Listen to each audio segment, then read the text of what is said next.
Ellen heard the screaming before she saw the smoke.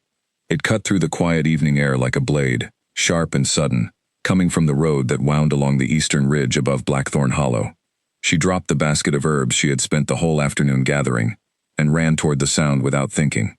Later, when people asked her why she ran toward danger instead of away from it, she would not have a good answer.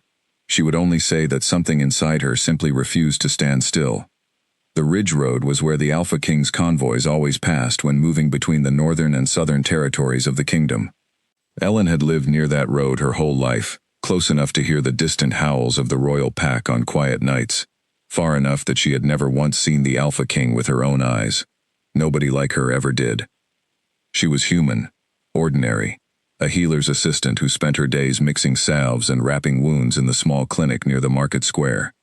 The wolves of the royal pack lived in a different world entirely, one built on strength and blood and old laws she barely understood. But the screaming did not care about any of that. She reached the top of the ridge and stopped, her chest heaving, her heart slamming against her ribs. Below her, the road was chaos. 2 carriages lay overturned, their wooden frames splintered, wheels still spinning uselessly in the dirt. Smoke rose from a burning cart nearby, thick and black, curling up into the darkening sky. Shapes moved through the haze, large and fast, snarling at each other, with a violence that made Ellen's stomach twist. Wolves. Not the calm, controlled kind she sometimes glimpsed patrolling the borders, but wolves locked in a desperate struggle, teeth bared, bodies slamming against each other in the dust. She had heard the stories, of course. Everyone in Blackthorn Hollow had. Rival packs sometimes tested the strength of the royal territory, probing for weakness, hoping to steal land or resources or, worse, hostages. She had always thought of those stories as things that happened far away, in places she would never see. Now the danger was directly below her, and somewhere in the middle of it, she heard something else, a smaller sound, a whimper. 2 whimpers, actually, small and frightened, coming from beneath one of the overturned carriages. Ellen did not stop to think about what she was doing. She scrambled down the slope, ignoring the sharp stones cutting into her palms, ignoring the sound of her own ragged breathing. The battle raged only a short distance away, but her eyes were fixed on the carriage, on the small shapes she could now see huddled beneath it. 2 pups, barely more than infants in wolf form, pressed together in the shadows, shaking. A guard had been stationed near them once, she guessed, judging by the crumpled, unmoving figure a few feet away. But he was down now, and nothing stood between the pups and the chaos closing in around them, except empty air. Ellen dropped to her knees in the dirt and reached for them. The moment her hands touched their fur, both pups went rigid with fear, and then, strangely, seemed to soften, as if some instinct told them she meant no harm. She gathered them against her chest, feeling their small hearts hammering as fast as her own, and looked around for anywhere to hide them. A cluster of boulders sat a short distance away, dark with shadow in the fading light. It was not much, but it was something. She moved low and fast, hugging the pups to her body, praying that the fighting wolves were too consumed by their own battle to notice one human woman crossing the open ground. She almost made it. A shape broke away from the fighting and turned toward her. It was massive, easily twice the size of an ordinary wolf, its fur matted with dust, and its eyes burning with a wild, hungry light. It had caught her scent, or the scent of the pups, and it was no longer interested in the battle behind it. It wanted what she was carrying. Ellen's mind went blank with terror, but her body kept moving.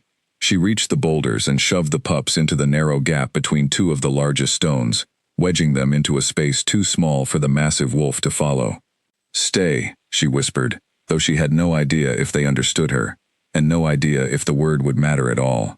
"Stay right here. Don't move." Then she turned to face the wolf alone, because there was nothing else left to do. It came at her fast, faster than she thought anything that large could move, and she barely had time to snatch up a broken branch from the ground before it was on her. She swung wildly, more out of instinct than skill, and felt the branch connect with something solid. The wolf snarled, more startled than hurt, and reared back for half a second. Half a second was not much, but it was enough for Ellen to plant herself firmly in front of the gap between the boulders, refusing to move, refusing to let this creature anywhere near the 2 small lives trembling behind her. "You are not getting past me," she said, and her voice barely shook at all, even though every part of her body was screaming to run. The wolf lunged again. This time, she was not quick enough. Pain exploded across her side as claws raked through her clothing and skin, and she staggered, gasping, but somehow stayed on her feet. She swung the branch again, connecting with the side of the wolf's head hard enough to make it stumble sideways, and in that moment, she heard new sounds joining the fight. Heavy paws pounding against the earth, a roar that seemed to shake the very ground beneath her. A shape tore through the smoke and slammed into the wolf, attacking her with such force that both animals rolled several feet across the dirt in a tangle of fur and fury. Ellen's legs finally gave out, and she sank against the boulders, one arm still stretched protectively across the gap where the pups were hidden. Blood soaking through her side, her vision beginning to blur at the edges. She was dimly aware of more shapes arriving, of the sounds of battle shifting, of shouted commands in a voice that carried more authority than any she had ever heard. She tried to keep her eyes open, tried to keep her arm in place, because the pups were still behind her, and she had promised herself, without ever saying it aloud, that nothing would get past her while she still had breath left in her body. The last thing she saw clearly, before darkness finally swallowed her vision, was a massive black wolf standing over her, its golden eyes locked on hers, with an intensity that seemed to burn straight through her. It made a sound low in its throat, something between a growl and a question, and then it was gone, replaced by the blurred shapes of people rushing toward her, voices calling out words she could no longer understand. She thought, in that last moment of consciousness, that she should be more afraid. Instead, strangely, she felt only relief. The pups were safe. Whatever happened to her now did not matter nearly as much as that one simple fact. Then there was nothing at all.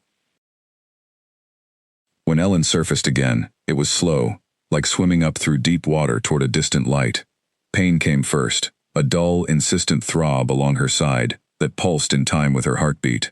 Then came sound, muffled voices somewhere nearby, speaking too quietly for her to make out words.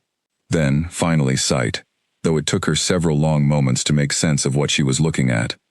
She was lying in a bed unlike any she had ever slept in, soft and warm, draped in fabric so fine it felt strange against her skin.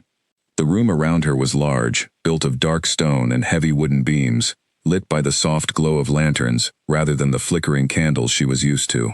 Everything about the space spoke of wealth and power in a way that made her feel painfully out of place.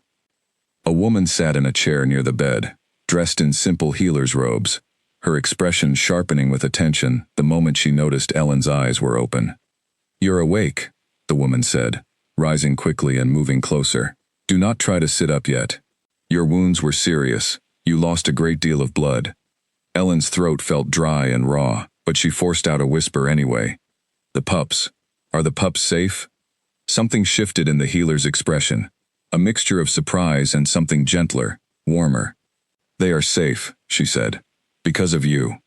If you had not hidden them and held that wolf off as long as you did, I do not think either of them would have survived the night." Relief washed through Ellen so completely that tears blurred her vision before she could stop them. She had not realized how tightly she had been holding on to the fear that her efforts had not been enough.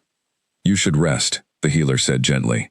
"There will be time for questions later. For now, simply know that you are safe here, and that what you did will not be forgotten."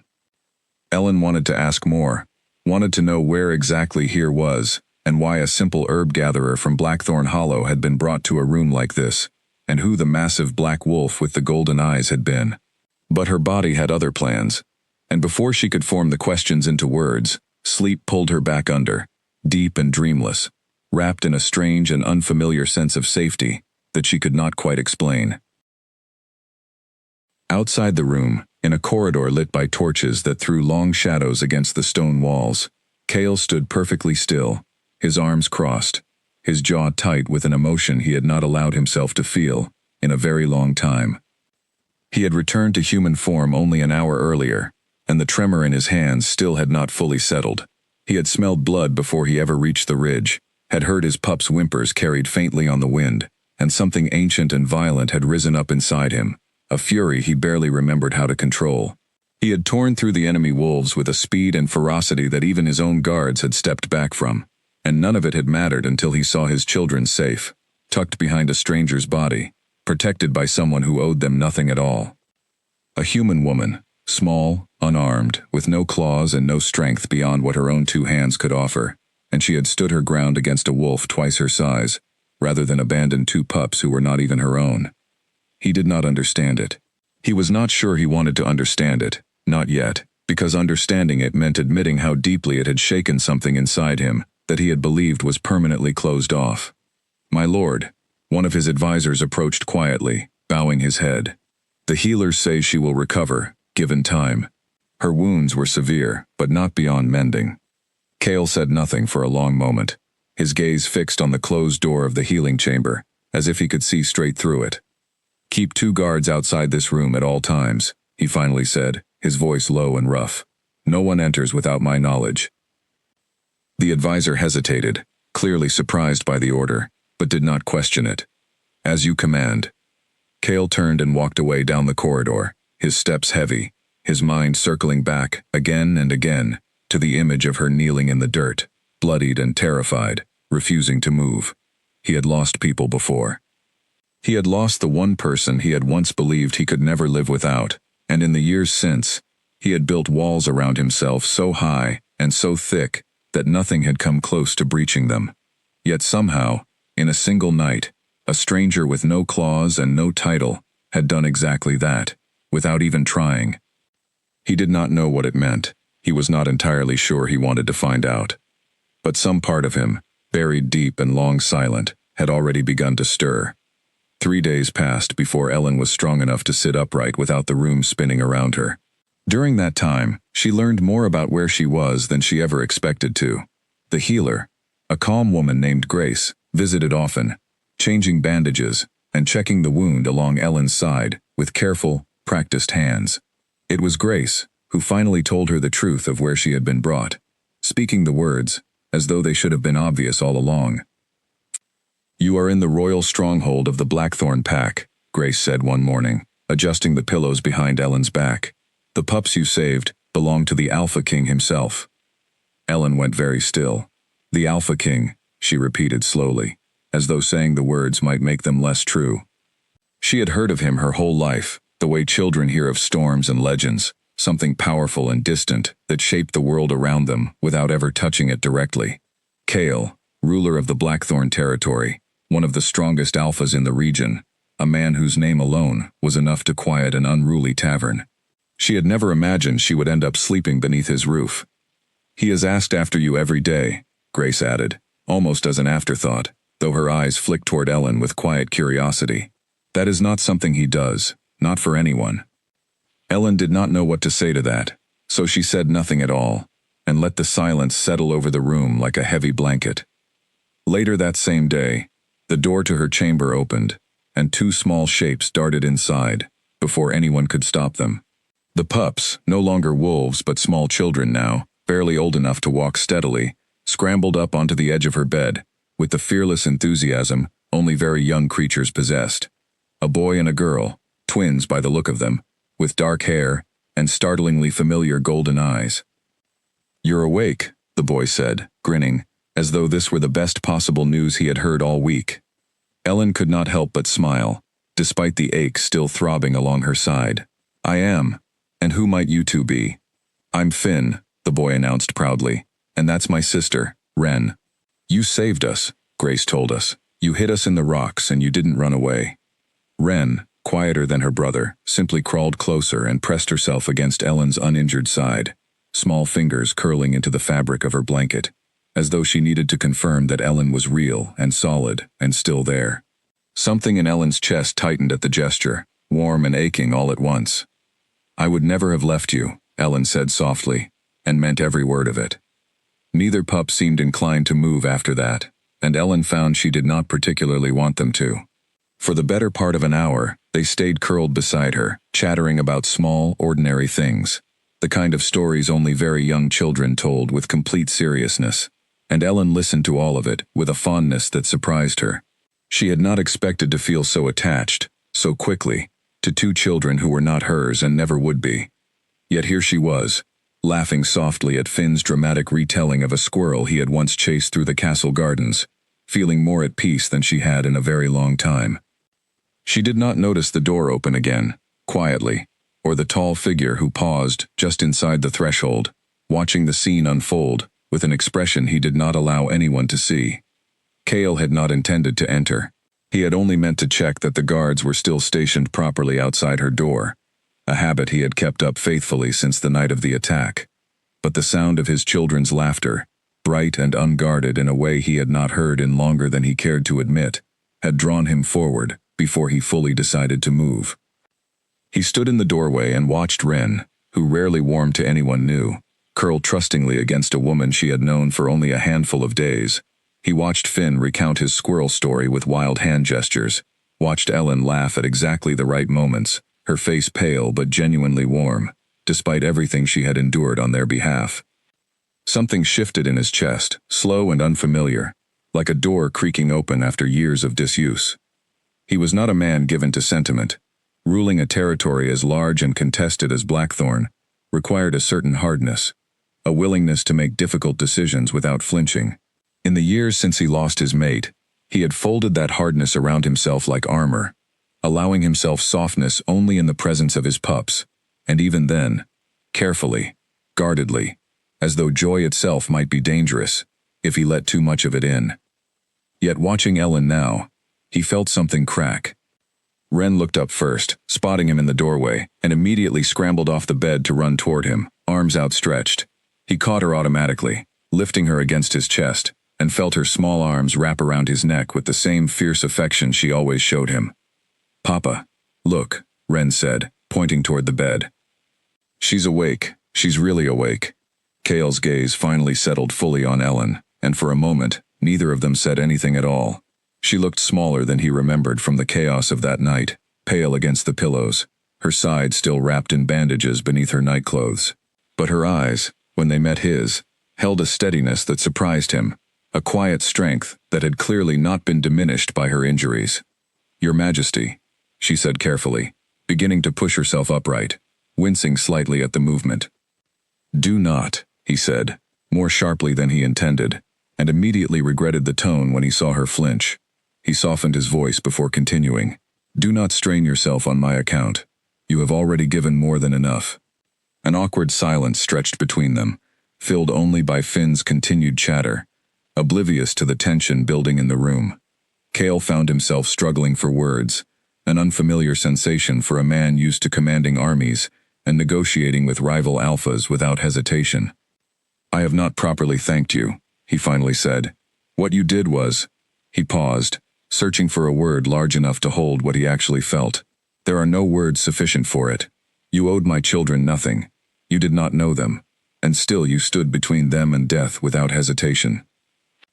Ellen's cheeks flushed slightly under the weight of his gaze. "I could not have done anything else," she said simply. "They were frightened and alone. Anyone would have done the same." "No," Cale said, his voice low and certain. "Not anyone. Very few would have. Fewer still would have survived it."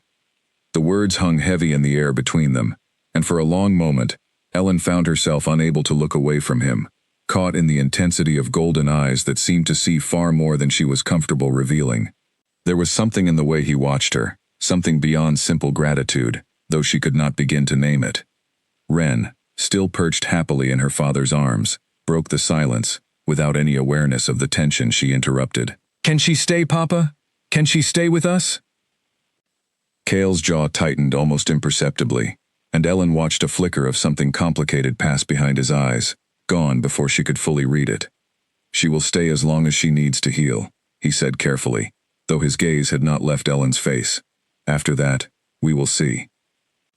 It was not quite an answer, and Ellen sensed that even he was not entirely certain what he meant by it. But something about the way he said it, quiet and thoughtful, made her chest feel strangely warm, in a way she did not yet understand, and was not at all sure she was ready to examine. 2 weeks passed before Ellen was allowed to leave her bed for more than a few minutes at a time, and in that time, the rhythm of the stronghold slowly became familiar to her in ways she had never expected.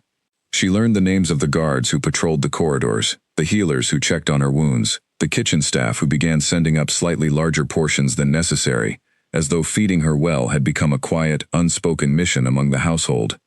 But more than anything, she learned the rhythm of Finn and Wren, who visited her nearly every single day, sometimes with permission, and sometimes, she strongly suspected, without it. It was during one of these visits, on a bright afternoon, with sunlight pouring through the tall windows of her chamber, that the first hint of real danger returned. Ellen was sitting up in a chair near the window, finally strong enough to manage short periods out of bed, watching Finn attempt to teach Wren some sort of clapping game that seemed to have no consistent rules whatsoever. She was laughing at their bickering when the door opened without a knock, and a man she did not recognize stepped inside. He wore the deep green colors of the Blackthorn Guard, but something about the way he moved set Ellen instantly on edge, a wrongness she could not immediately name. His eyes swept the room too quickly, cataloging exits and positions rather than simply entering to deliver a message, the way the other guards always did. "The Alpha King requests the children in the west courtyard," the man said, his voice flat and oddly rehearsed. Finn frowned, pausing mid-game. "Papa's in the war room today. He told us this morning." The man's expression flickered, just barely, but Ellen caught it, a tightening around the eyes, a stiffness that had not been there a moment before.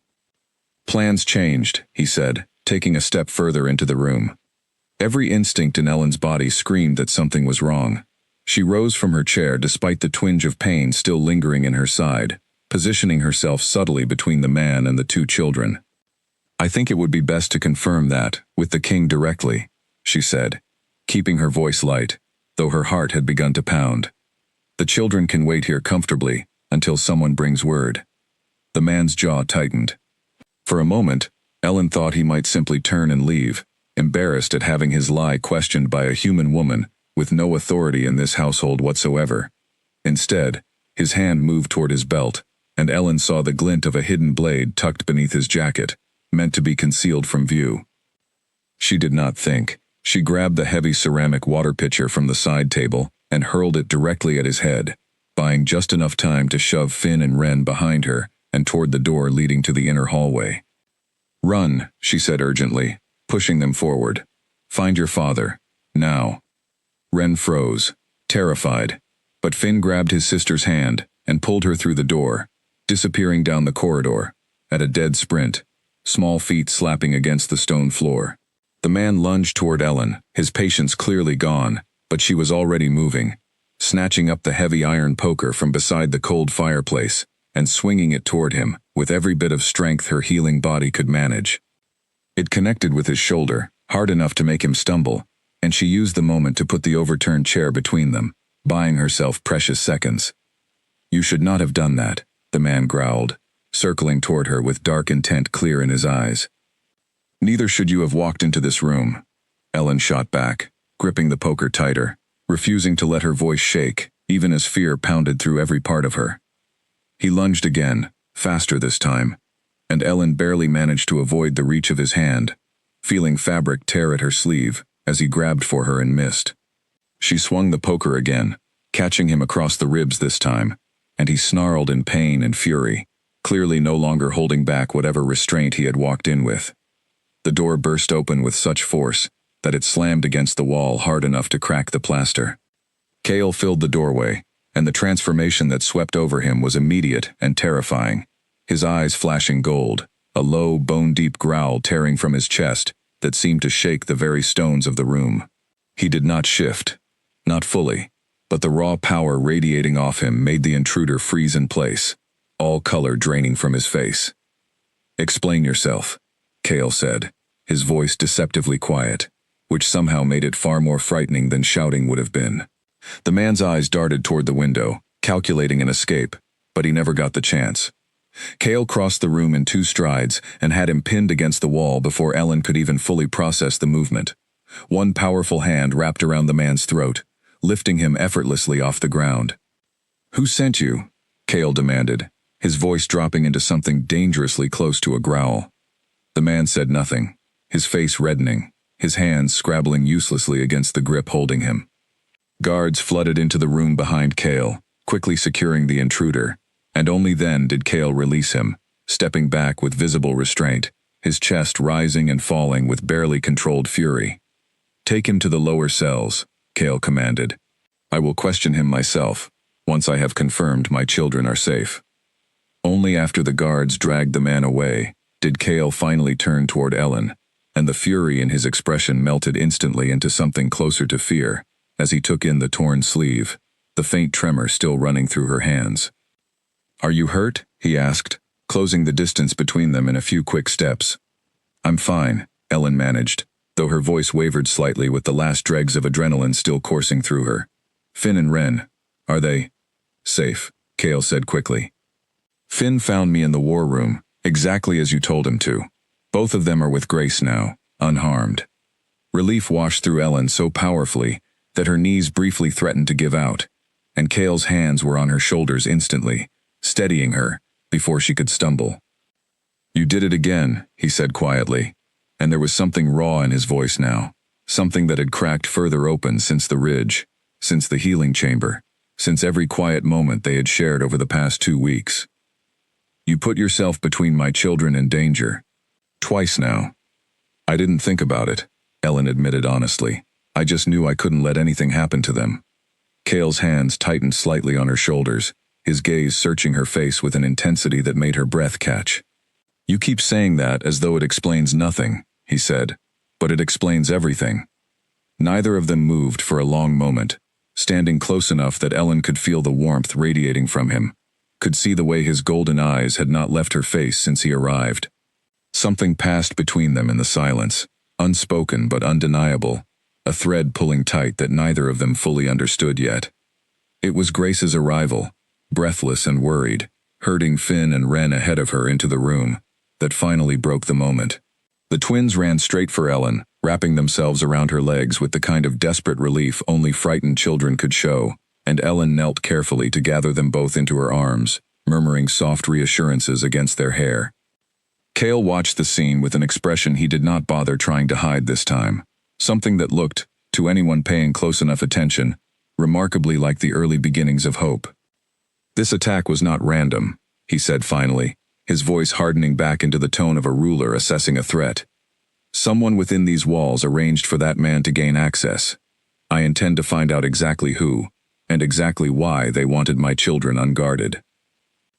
He looked at Ellen then, still kneeling, with his pups held safely against her, and something in his expression shifted into quiet resolve. "And I intend to make certain nothing like this ever comes close to happening again." The lower cells of the Blackthorn stronghold were carved directly into the mountain rock beneath the castle, cold and dim, lit only by a scattering of torches along the corridor. Cale descended the stone steps alone, having ordered every guard except the 2 stationed at the entrance to remain outside. What he intended to learn without an audience. The captured man sat slumped against the far wall of his cell, one shoulder still bruised from Ellen's poker, his earlier confidence entirely gone now that he faced the full weight of the Alpha King's attention. "Who sent you?" Cale said again, his voice low and controlled, though the barely restrained power beneath it was unmistakable. The man said nothing at first, his eyes fixed on the floor. Cale waited, patient in the way only someone utterly certain of the outcome could afford to be. Silence stretched between them for a long, long moment. "You already know I will get the answer eventually," Cale finally said. "The only question that remains is how much unpleasantness you wish to experience before you give it to me." Something in the man's resolve finally broke. "Damon," he muttered, barely above a whisper. It was Damon, from the Ashwood pack. Cale's expression darkened considerably at the name. Damon, Alpha of the neighboring Ashwood territory, had long harbored ambitions toward Blackthorn's more fertile lands and stronger trade routes, though he had always been careful to keep his hostility hidden behind diplomatic courtesy during official gatherings. This explained a great deal. "He wanted the pups taken, not killed," the man continued, some of his earlier defiance returning, now that the worst of the confession was out. "Alive. Leverage. To force your hand on the border disputes.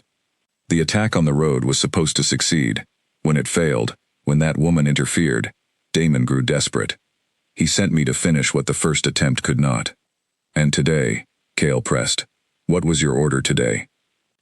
The man's eyes flicked briefly toward the ceiling, as though he could see straight through the stone toward Ellen's chamber above them.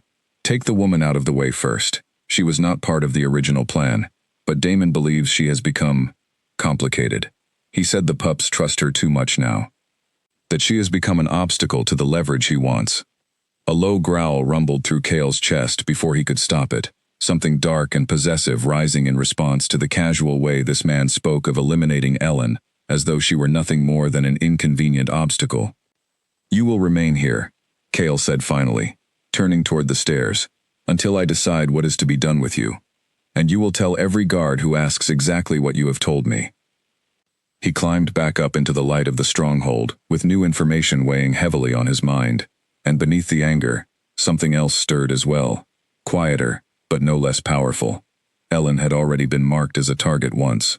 If Damon's ambitions continued unchecked, she would be marked again, and again, for as long as she remained close to his children. He found himself standing outside her chamber door sometime later, having intended only to check on the guards stationed there, yet somehow lingering longer than necessary, listening to the soft, indistinct sound of her voice through the door, as she read some story aloud to Finn and Wren, both pups curled contentedly against her sides. He should have felt only concern for the danger surrounding her. Instead, standing in that quiet hallway, listening to the warmth in her voice, as she performed different silly tones for each character, in whatever tale she was telling his children, Cale felt something far more complicated stirring beneath his ribs, something he had spent years convincing himself he would never feel again. He did not yet have a name for it, but he suspected, uncomfortably, that he would not be able to avoid finding one for very much longer. A full month passed before Ellen was strong enough to walk the length of the castle gardens without needing to stop and rest, and by then, something had quietly shifted in the way the entire household regarded her. The guards no longer eyed her with polite confusion when she passed. The kitchen staff greeted her by name. Grace had taken to including her in the daily rounds of the healing wing, teaching her which herbs worked best for fever, which poultices eased swelling fastest, grateful for an extra set of capable hands. And Finn and Wren, more than anyone, had simply decided, without asking anyone's permission, that Ellen belonged with them. It was a bright morning in the garden when the matter of the pack council was first mentioned to her, and it came, unexpectedly, from Grace. "There is to be a gathering this evening," Grace said, pruning a stem of lavender with careful, practiced fingers. "The Alpha King has called his senior council together. Word of the attempt on the twins' lives has spread through the pack, and there are those among the elders who believe stronger measures are needed." "That sounds reasonable enough," Ellen said, watching Wren chase a butterfly across the grass a short distance away. Grace hesitated, glancing sideways at her with an expression that suggested there was more to the story than she had yet shared. "There are also those among the elders who have taken notice of you," she said carefully, "of how close you have grown to the king and his pups. Some do not view that closeness favorably." Ellen's stomach tightened slightly. Why would that matter to them? Grace set down her shears, choosing her words with obvious care. "Our kind values bloodlines, Ellen. Strength, lineage, the old ways of the pack. A human woman, no matter how brave, no matter how much good she has done, is still seen by some as an outsider who does not belong within these walls, let alone close to the Alpha King himself." The words settled uncomfortably in Ellen's chest, though she tried not to let it show. She had never asked for closeness with anyone here. She had only acted, instinctively, to protect two frightened children, and everything that followed had simply happened around her, pulling her deeper into a world she still barely understood. "I don't want to cause trouble for him," she said quietly. "That is not for you to decide alone," Grace said gently. "And I suspect, whether you intend it or not, trouble has already found its way to your door regardless." That evening, Ellen found herself standing outside the heavy doors of the council chamber, having been summoned by a guard with polite but firm insistence that her presence was required. Her heart pounded uncomfortably as the doors swung open, revealing a long stone hall lined with tall windows, a wide table at its center, surrounded by a dozen or more pack elders, their expressions ranging from curious to openly skeptical. Cale sat at the head of the table, and the moment his eyes found her in the doorway, something in his posture visibly eased, though the tension in the room around them remained thick enough to feel like a physical weight. "Come in," he said, his voice carrying easily across the chamber. "There is no reason for you to stand outside a discussion that concerns you directly." Ellen crossed the room slowly, acutely aware of every pair of eyes tracking her movement, and took the seat gestured toward near the head of the table, close enough to Cale that she caught the faint, warm scent of him even over the polished stone and old parchment smell of the chamber itself. An older woman, near the far end of the table, spoke first, her tone measured but pointed. "My lord, we do not question the courage this young woman has shown. That much is beyond dispute. But her continued presence, so close to the royal children, has drawn attention we cannot afford, particularly with Ashwood, already circling like vultures over our borders." "Are you suggesting," Cale said, his voice deceptively calm, "that I remove the only person who has twice now placed herself between my children and death, simply because her presence is inconvenient to certain sensibilities?" Murmurs rippled around the table. Another elder, a broad-shouldered man with graying hair, leaned forward. "We are suggesting caution, my lord. A human within these walls, growing this close to the throne, sets a precedent our people may not be prepared to accept. There are old laws regarding mates and bloodlines that—" "I am aware of the old laws," Cale cut in, his tone sharpening enough that several elders shifted uncomfortably in their seats. "I have followed them my entire life. But I will not allow tradition to be used as an excuse to abandon someone who has done nothing but protect this family, at great personal cost to herself." Ellen sat very still throughout the exchange, uncertain whether she was permitted to speak, uncertain whether speaking would help or hurt whatever fragile position she currently held. But the word mates, spoken so casually by the elder, had lodged itself uncomfortably in her mind, and she found herself glancing sideways at Cale, wondering exactly what unspoken currents were running beneath this entire conversation. The council continued for the better part of an hour, circling questions of security, of border tensions with Ashwood, of what measures should be taken to protect the pups going forward. Through all of it, Ellen noticed something she had not fully registered before. Whenever the discussion grew tense, whenever voices rose or tempers flared, Cale's gaze drifted toward her, brief but constant, as though checking that she remained steady, remained safe, remained present. It was only as the meeting finally began to disperse, elders filing out of the chamber in low, murmuring clusters, that the older woman who had spoken first lingered behind, approaching Ellen directly, with an expression that held more curiosity now than hostility. "You do not smell the way I expected," the woman said, studying Ellen with narrowed eyes. Ellen blinked, uncertain how to respond to something so strange. "I'm sorry?" "Humans typically carry a scent our kind finds." "Unremarkable," the woman continued, tilting her head slightly. "Yours is different. It has been shifting these past weeks, growing stronger, more distinct." She glanced briefly toward Cale, who had gone very still at the far end of the table, clearly listening, despite pretending otherwise. "I wonder if the Alpha King has noticed." She said nothing further, offering only a small, knowing nod before departing the chamber, leaving Ellen thoroughly confused, and Cale conspicuously silent. What did she mean by that? Ellen finally asked, once the last of the elders had gone, and only the two of them remained in the vast, echoing chamber. Cale was quiet for a long moment, his jaw working slightly, as though weighing how much to say.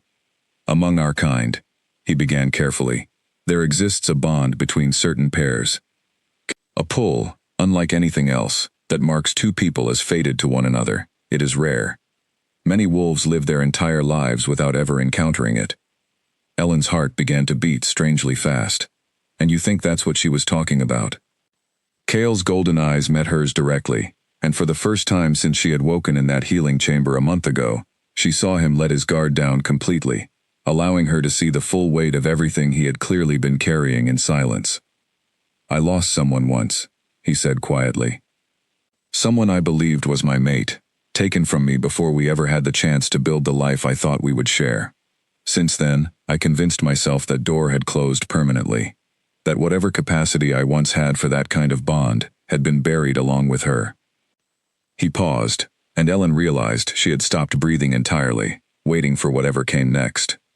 "But since the night on the ridge," he continued, his voice rougher now, "I have felt something I do not fully understand. A pull toward you that has only grown stronger with every day that passes. I told myself it was gratitude. Then I told myself it was simply concern for someone who had suffered greatly on my family's behalf. I no longer believe either explanation is entirely true." Ellen's throat had gone completely dry. "What are you saying?" "I am saying," Cale said slowly, deliberately, as though each word cost him something significant to admit aloud, that I believe you may be my true mate, and I do not know what to do with that realization, because I swore to myself, long ago, that I would never allow myself to feel this again. The chamber around them felt suddenly very small, the space between their chairs somehow both vast and impossibly narrow all at once. Ellen searched his face, looking for some sign that he regretted the words the moment they left his mouth, but found only raw, unguarded honesty staring back at her. I don't know what any of that means, she admitted softly. I'm not from your world. I don't understand your bonds, your laws, any of it. All I know is that from the moment I saw those two little ones hiding beneath that carriage, I couldn't have walked away even if I tried.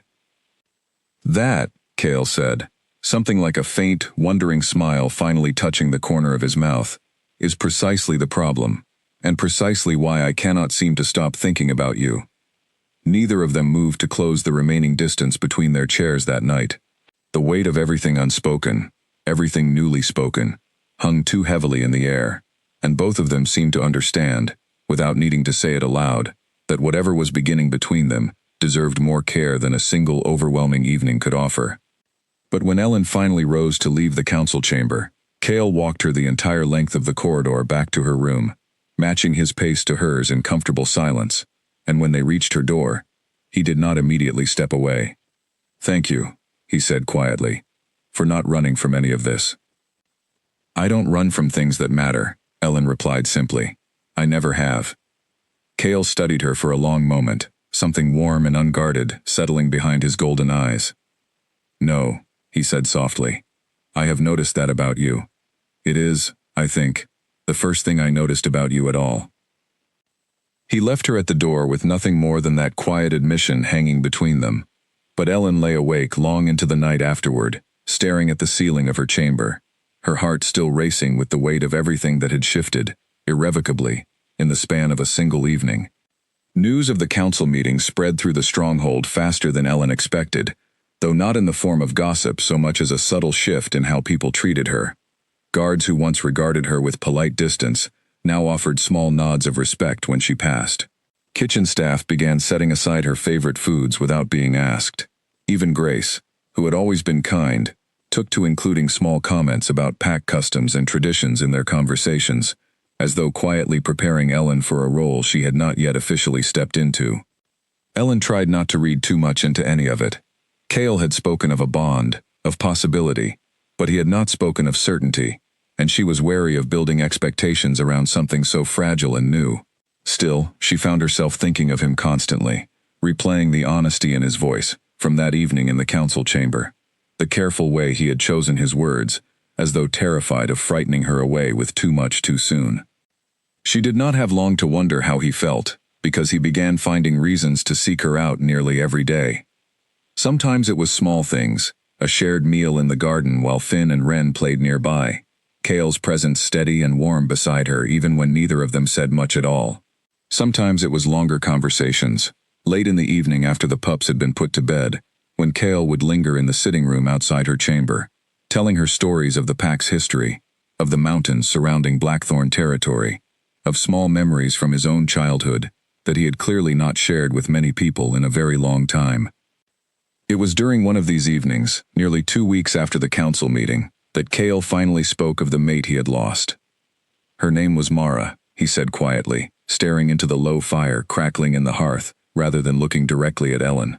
She died bringing Finn and Wren into the world, a complication the healers could not have predicted, could not have prevented, no matter what anyone tried. Ellen said nothing, sensing he needed the space to continue without interruption. I blamed myself for a long time, he admitted. As though there should have been something I could have done differently, some way to protect her, the way I have always been able to protect everyone else. His jaw tightened slightly. I could not protect the one person who mattered most, and after that, I closed myself off from the possibility of ever caring for anyone that deeply again. It felt safer that way. For me, and for the pups. That's not fair to you, Ellen said softly. Grief isn't something you can simply decide to close a door on. No, Cale agreed, finally turning to look at her, firelight flickering warm across his features. I have come to understand that quite clearly these past weeks. No matter how tightly I tried to seal that door shut, You found your way through it regardless. Ellen's chest tightened with an emotion she did not yet have a name for. I never meant to push my way into anything, she said. I only wanted to keep Finn and Ren safe. I know, Cale said, a faint, genuine smile touching his mouth. That is exactly why it worked. You never demanded anything from me, from this family, from this life. You simply gave, again and again, without expecting anything in return. That is rarer than you seem to realize. The fire crackled softly between them, and for a long moment, neither of them spoke, content simply to sit together in the warmth of the small sitting room, the weight of everything unspoken, settling comfortably rather than uncomfortably between them. It was Finn who interrupted the quiet, appearing suddenly in the doorway in his sleeping clothes, rubbing at his eyes with one small fist. I had a bad dream, he mumbled, padding across the room without waiting for an invitation, and climbing directly into Ellen's lap, as though it were the most natural place in the world for him to be. Cale watched the easy, unquestioning way his son settled against Ellen, and something in his expression softened even further. Do you want to tell us about it? He asked gently. Finn shook his head, already burrowing deeper into the warmth of Ellen's arms. Just wanted to make sure you were both still here, he mumbled, his voice already growing thick with returning sleep. We're both here, Ellen murmured, pressing a soft kiss against the top of his head. We're not going anywhere. She glanced up and found Cale watching her with an expression so open, so unguarded, that her breath caught in her throat. Whatever remained of the walls he had built around himself over the years seemed, in that quiet moment, to have crumbled away entirely. I meant what I said in the council chamber, he said quietly, once Finn had drifted fully back to sleep against Ellen's shoulder. About what I believe you are to me. I have spent every day since then trying to find a reason to doubt it, and I have found none. And if I need more time? Ellen asked softly, honest even in the vulnerability of the question. This is all still very new to me. I never imagined any of this existed before a month ago. Then I will give you all the time you need, Cale said without hesitation. I have waited years already, without even knowing what I was waiting for. A little longer will not break me. Ellen felt something in her chest ease at the simple sincerity of the promise, and for the first time since the chaos of that night on the ridge, she allowed herself to imagine, carefully and quietly, what a future built around this strange, warm, unexpected family might actually look like. She did not yet know how close that future was to being threatened once again. Autumn settled over the Blackthorn territory slowly, turning the forests surrounding the stronghold into a sea of deep gold and burnished red, and with it came a kind of quiet contentment that Ellen had never expected to find within these stone walls. She had long since recovered fully from her injuries, the scar along her side, now little more than a faint silvery line, a permanent reminder of the night everything in her life had changed. Grace had officially welcomed her as a full member of the healing staff, praising her steady hands and her natural instinct for calming frightened patients, and Ellen found genuine satisfaction in the work, a purpose that felt entirely her own, even as her life became increasingly intertwined with the royal family. Finn and Ren, now more talkative and confident than she had ever seen them, had taken to following her through the castle like a pair of devoted shadows whenever their lessons allowed. Ren, once so quiet and withdrawn even among familiar faces, had blossomed into a curious, chattering presence, always eager to share whatever small discovery she had made that day. Finn had grown bolder too, though his boldness still occasionally tipped into mischief that left Grace sighing and shaking her head. And Cale, in the weeks since their conversation in the council chamber, had allowed himself, slowly and carefully, to let Ellen further into his life than he had let anyone in years. It was on one such golden afternoon, walking together through the orchard at the edge of the castle grounds while the twins chased each other between the trees, that Ellen finally worked up the courage to ask him something that had been sitting quietly in the back of her mind for weeks. Tell me about her, she said gently. About Mara, not the loss, the person she was before. Cale glanced at her in mild surprise, clearly not expecting the request, but something in his expression softened rather than closed off at the question. She was fierce, he said after a moment, a faint, fond smile touching his mouth. Stubborn beyond reason. She used to argue with the council elders about things that had nothing to do with her, simply because she believed the argument needed making. I loved that about her, even when it drove me half to madness. Ellen smiled, imagining it. She sounds like she would have liked me. She would have, Cale agreed, his voice warm with old affection, rather than the grief that once colored every mention of her name. You share more of her fire than you likely realize, though your kindness runs perhaps a bit deeper than hers ever did. She loved fiercely, but rarely gently. You seem to manage both at once. I'm glad you can talk about her like this now, Ellen said quietly, without it hurting so much. That is because of you, Cale admitted, stopping beneath one of the orchard trees, gold leaves drifting down around them in the light autumn breeze. For years, speaking her name felt like reopening a wound that would never fully close. Somehow, since you arrived, I find I can honor her memory without it consuming everything else in me. You did not replace her. You simply reminded me that my heart was still capable of holding more than grief.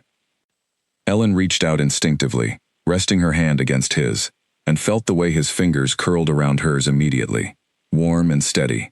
Neither of them spoke for a long moment, content simply to stand together beneath the golden canopy, watching Finn and Wren tumble happily through the fallen leaves a short distance away.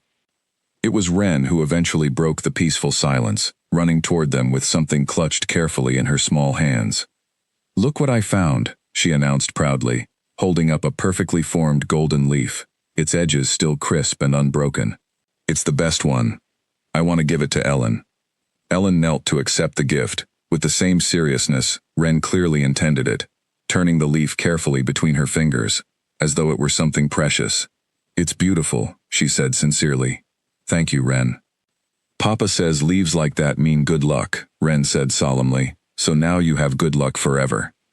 Cale's soft laugh carried warmly across the orchard, and Ellen glanced up to find him watching the two of them with an expression of such open contentment that her chest ached pleasantly at the sight of it.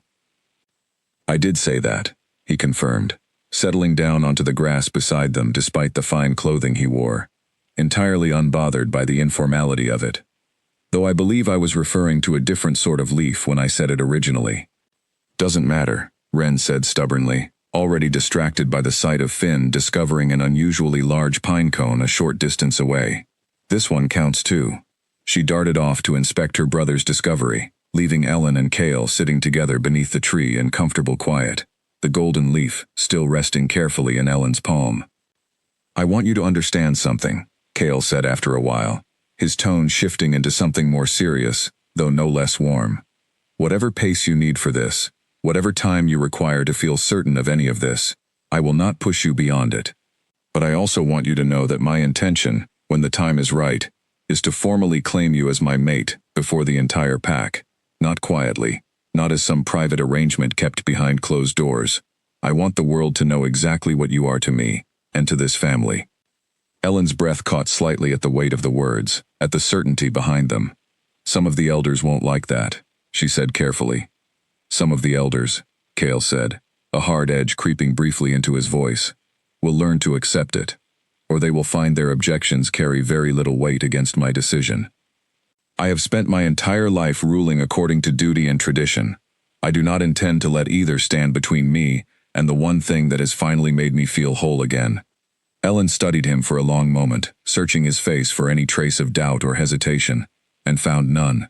Only steady, unwavering certainty, the same quiet strength she had first glimpsed the night he stood over her, bloodied and protective, on the ridge where everything had begun. I'm not ready to be claimed in front of an entire pack just yet, she admitted honestly. But I'm not running from this either. Not from you. Not from them. She glanced toward Finn and Wren, still happily engrossed in their pinecone investigation.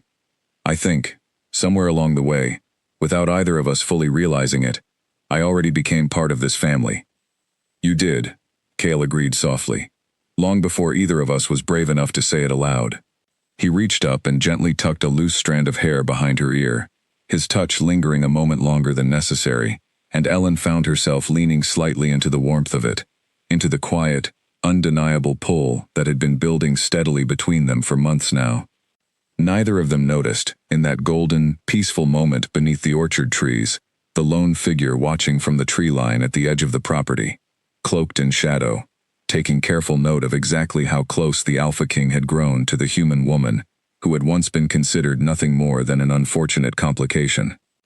The figure melted back into the forest without a sound, already turning over plans that would soon set the fragile peace Ellen and Cale had built entirely on fire. The trouble arrived on a cold morning less than a week later, delivered in the form of a formal messenger, bearing the deep gray colors of the Ashwood territory. Ellen was in the healing wing with Grace when word reached her that the messenger had arrived demanding an audience with the Alpha King, and something in the tension rippling through the household told her immediately that this was no ordinary diplomatic visit. She found her way to the edge of the great hall, in time to hear the messenger's voice ringing clearly across the chamber, cold and formal. Alpha Daemon of Ashwood requests a formal meeting at the border pass, 3 days from now, to discuss matters of territory and alliance, the messenger announced, standing stiffly before the raised platform where Cale sat, his expression carved from stone. He wishes to propose terms that would end the tension between our territories permanently. Cale's eyes narrowed slightly. After sending assassins into my home to threaten my children, Daemon now wishes to discuss alliance? The messenger's expression flickered, clearly uncomfortable with the accusation, but unwilling to contradict it outright. Alpha Daemon denies any involvement in the incidents you describe, my lord. He wishes to make clear that any hostility between our territories has been the result of misunderstanding, and that he seeks only peace between our packs going forward. A low murmur rippled through the gathered court at the audacity of the claim, and Ellen felt her stomach tighten uncomfortably as she watched Cale's jaw clench with barely restrained fury. "Tell your Alpha," Cale said finally, his voice deceptively calm, "that I will attend this meeting. And that I expect the truth from him, whatever form it eventually takes." The messenger bowed stiffly and departed, and the moment the great hall's doors closed behind him, the careful composure Cale had maintained throughout the exchange finally cracked, frustration and suspicion clear in the tense line of his shoulders. Ellen found him alone in his study later that evening, staring at a map of the Northern Territories spread across his desk, tracing the border between Blackthorn and Ashwood with a troubled expression. "You don't believe him," she said quietly, closing the door behind her. "Not for a single moment," Cale replied without looking up. "Daemon does not request peace, he requests opportunity.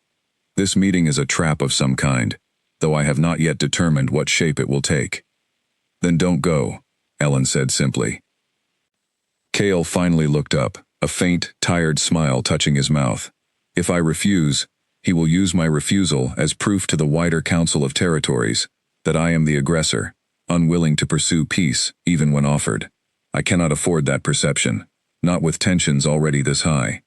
No, I must attend, but I will attend prepared for whatever he intends." "Then I'm coming with you," Ellen said firmly. "Absolutely not," Cale said, immediate and unwavering. "If this is a trap, the border pass is the last place I want you anywhere near. And if it's a trap meant to draw you away from the stronghold while something else happens here," Ellen countered, "then Finn and Wren need someone who already proved they'll fight to protect them, not just guards following orders." Cale's expression tightened at the reminder, clearly torn between the truth of her words and his instinct to keep her as far from danger as possible. "I do not like this," he finally admitted. "I know," Ellen said gently, crossing the room to stand beside him at the desk. "But you also know I'm right." He studied her for a long moment, something complicated passing behind his golden eyes, before finally exhaling a slow breath and nodding once, reluctantly. "You remain within the stronghold walls," he said firmly.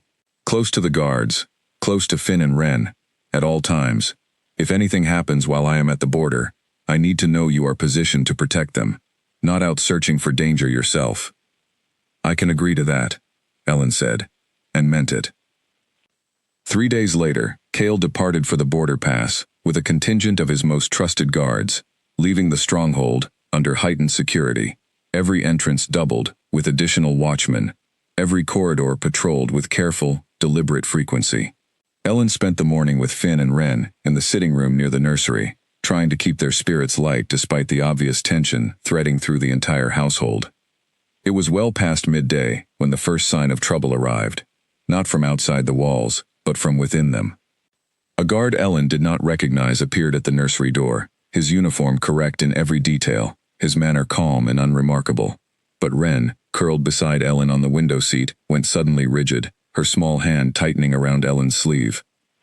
That's not one of ours, Wren whispered, barely audible. I don't know his smell. Ellen's blood ran cold.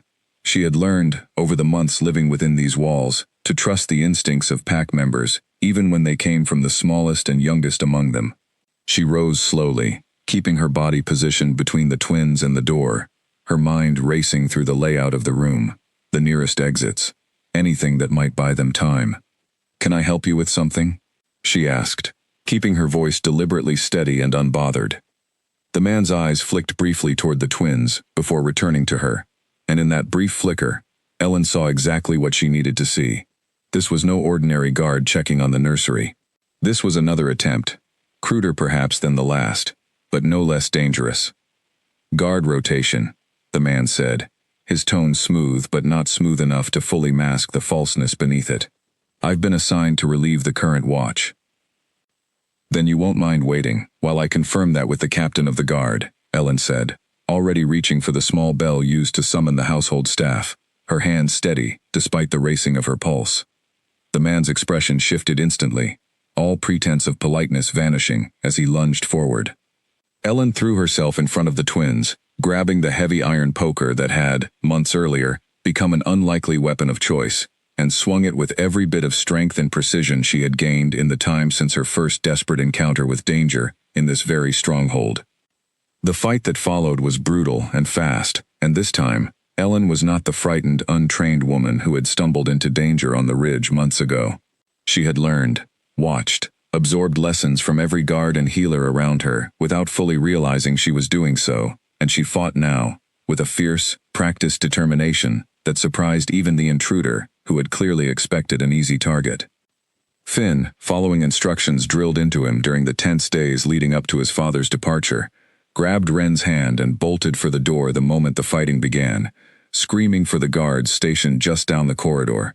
Help arrived within moments, guards flooding into the room and quickly subduing the intruder, but not before Ellen had already landed enough solid blows to leave him thoroughly incapacitated on the floor. He's another one of Damon's, the captain of the guard confirmed grimly, once the intruder had been secured and dragged away. The meeting at the border was exactly the distraction we feared.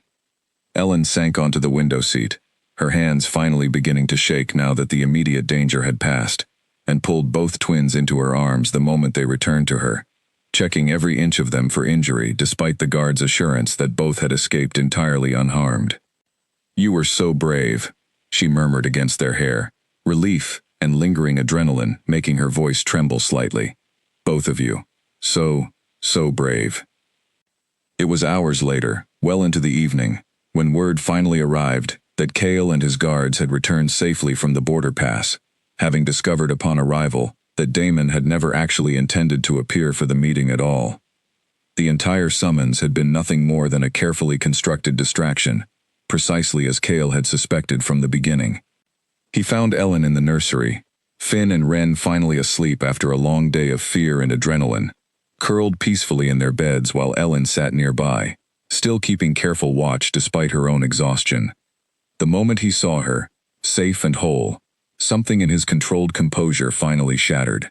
He crossed the room in a few quick strides and pulled her into his arms, with a fierceness that spoke of every fear he had carried throughout the long ride back from the border. Every terrible possibility his mind had conjured the moment word reached him that the meeting had been a trap. I should never have left, he murmured against her hair, his voice rough with emotion he made no attempt to hide. I should have known Damon would strike here the moment my back was turned. We're fine, Ellen said softly, her arms wrapping around him in return, holding on just as tightly. All three of us. We're fine. This ends now, Hale said, pulling back just enough to look directly into her eyes, his own burning with a fierce, unshakable resolve. Damon has crossed lines that cannot be forgiven or overlooked any longer. I intend to end this threat permanently, and I intend to claim you as my mate before this entire pack without any further delay. I will not risk losing you to his schemes while pretending caution is somehow the safer path. It is not. It never was. Ellen searched his face, finding no trace of doubt in the fierce determination staring back at her, and felt her own resolve harden into matching certainty. Then let's end it, she said quietly, steadily, together. Word spread through the Blackthorn stronghold within a single day that the Alpha King intended to formally claim his mate before the entire pack, and the announcement sent the household into a flurry of preparation, unlike anything Ellen had witnessed since her arrival. Grace, overjoyed at the news, insisted on personally overseeing every detail of Ellen's appearance for the ceremony, while Finn and Wren could barely contain their excitement, chattering endlessly about what the celebration might look like. Not everyone within the pack shared their enthusiasm. The elder who had first questioned Ellen's presence during the council meeting requested a private audience the evening before the ceremony, and Ellen agreed to meet with her, uncertain what to expect, but unwilling to hide from whatever concerns still lingered among the pack's leadership. "You understand," the woman said carefully, once they were seated together in a quiet corner of the garden, "that claiming a human mate is not without precedent, but it is exceedingly rare, and not without complications.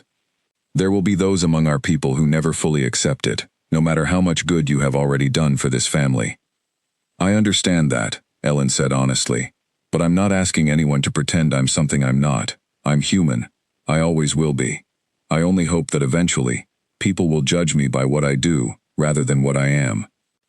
The elder studied her for a long moment, something shifting behind her sharp, assessing eyes.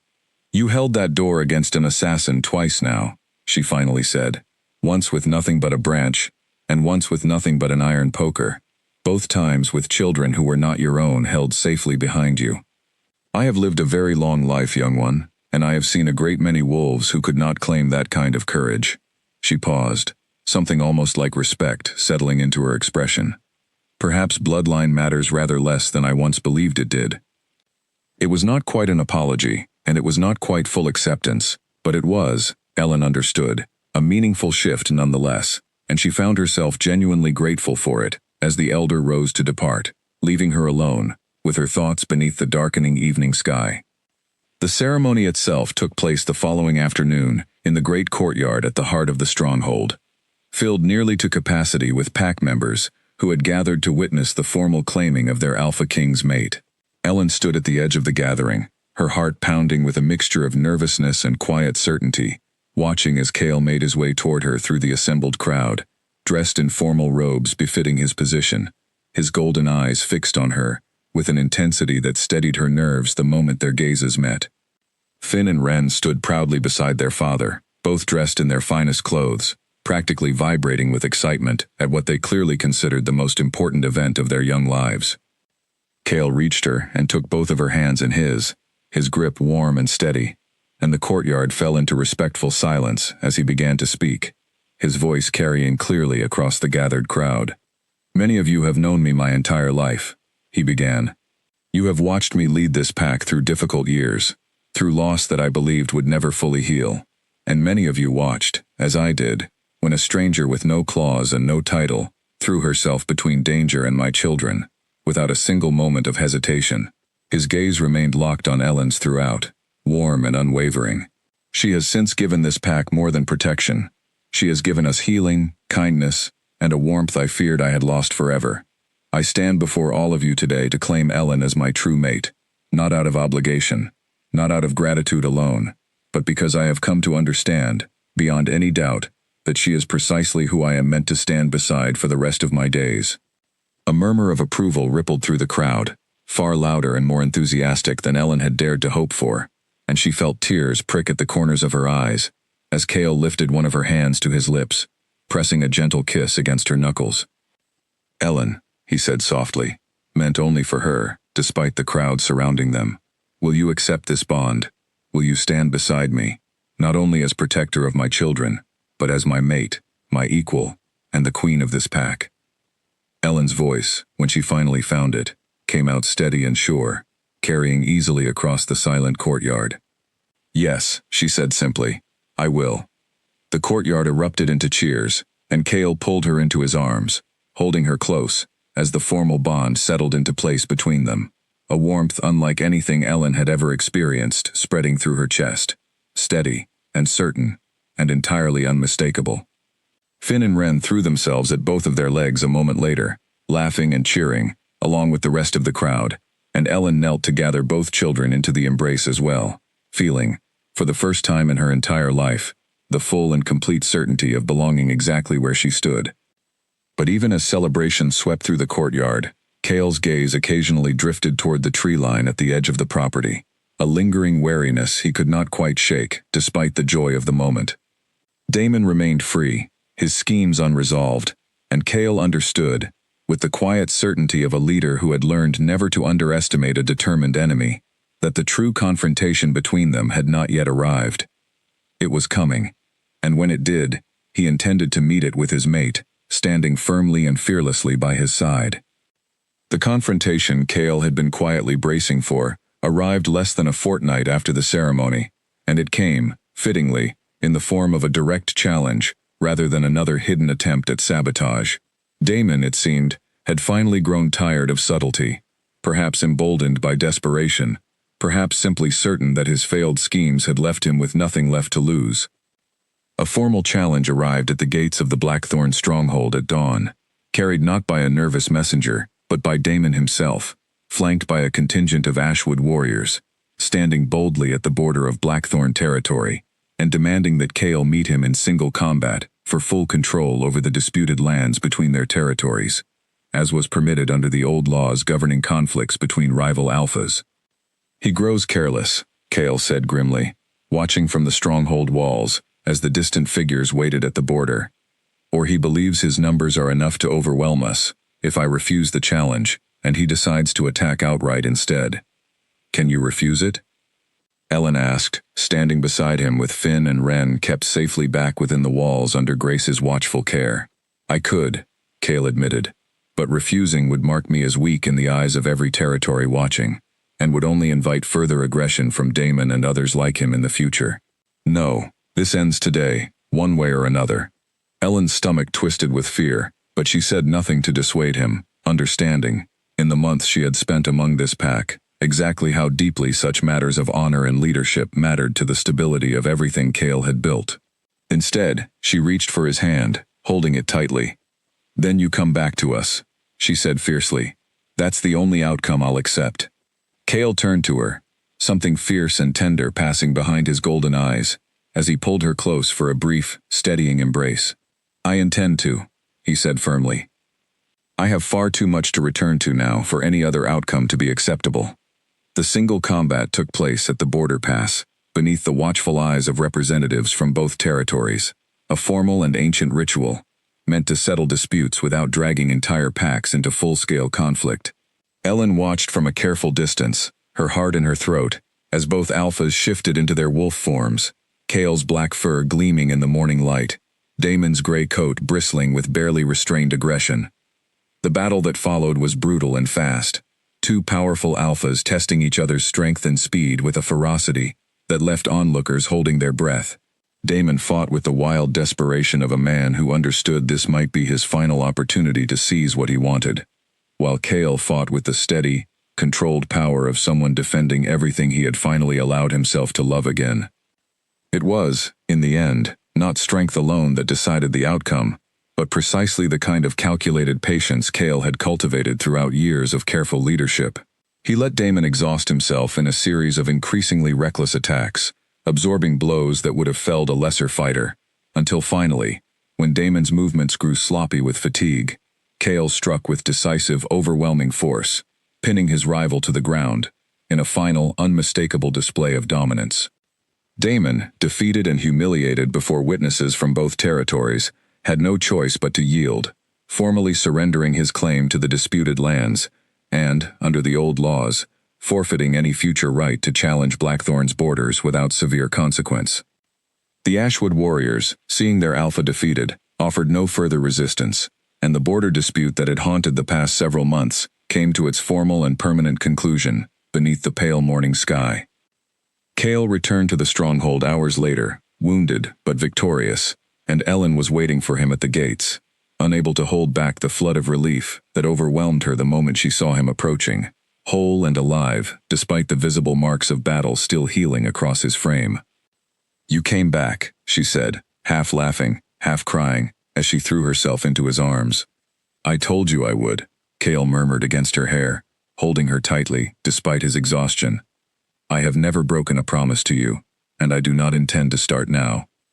Finn and Wren arrived a moment later, having slipped free of Grace's careful supervision. The instant word reached the nursery that their father had returned, and the small family stood together at the gates of the stronghold, wrapped in an embrace that spoke more clearly than any words could, of everything they had endured together, and everything they had finally secured. The following months brought a peace to the Blackthorn territory unlike anything the pack had known in years.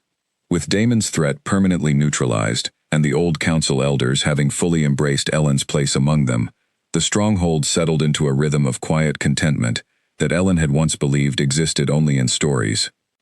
She continued her work in the healing wing alongside Grace, finding deep satisfaction in tending to the pack members who had once regarded her with such suspicion, and now greeted her warmly as their queen.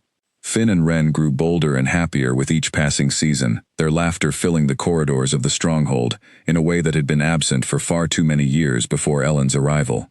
And Cale, the once guarded and grief-worn Alpha King, found himself, for the first time in longer than he could clearly remember, entirely at peace. On a quiet evening, nearly a year after the night Ellen first climbed the ridge and threw herself into danger without a single thought for her own safety, the small family gathered together in the same orchard where Cale had once promised her all the time she needed, watching the sun set in brilliant shades of gold and amber over the mountains surrounding their home.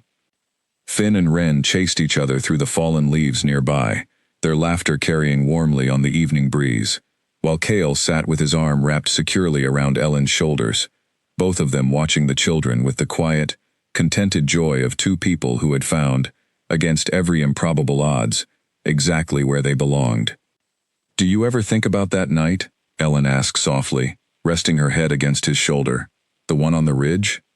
"Every single day," Cale admitted, pressing a gentle kiss against her hair. "It was the night I nearly lost everything, and somehow, impossibly, the same night I began to find my way back to everything that truly mattered." Ellen smiled, watching Finn scoop up an armful of golden leaves and toss them triumphantly over his sister's head, both children collapsing into fits of laughter in the fading light. "I'd do it again," she said quietly. "Every part of it, without a single moment of hesitation." "I know," Cale said, his voice warm with quiet certainty, as he pulled her closer against him. "That is precisely why I will spend the rest of my life grateful that you did." The sun continued its slow descent behind the mountains, casting the entire orchard in warm, golden light, and beneath its glow, the family that had been forged through danger, courage, and an unshakable devotion neither of them had expected to find, settled into the quiet, hard-won peace of a future finally secure, and entirely, unmistakably their own.